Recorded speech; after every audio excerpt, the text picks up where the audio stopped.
Hello everyone, Nate Lansing here. Welcome to my very first episode of Tuesday Tips.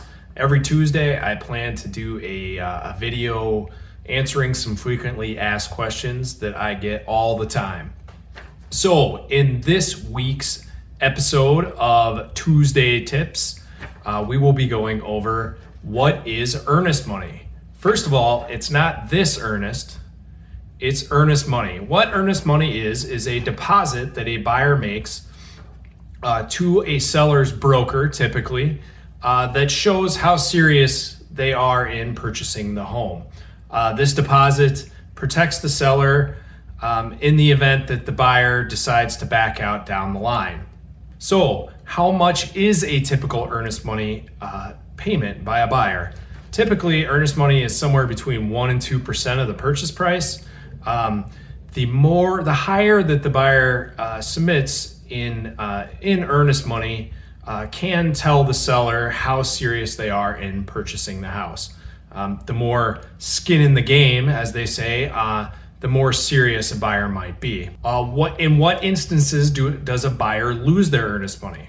So a buyer can lose their earnest money to the seller if they decide to back out of the purchase agreement after all of the contingencies have been satisfied. So what's an example of a contingency? That would be like the inspection contingency, the financing contingency. There could be appraisal contingencies as well. So if all those have been satisfied between the buyer and seller, and you get past all those contingencies, and then the buyer decides to walk away for whatever reason, then that buyer's earnest money would be in jeopardy of being lost to the seller.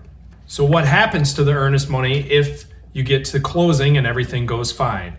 So typically the buyer's earnest money will then get applied directly to their down payment. So you put down a $5,000 earnest money deposit on a house. When you get to closing, that money will be automatically added to your down payment. So, that's not another $5,000 that you have to bring.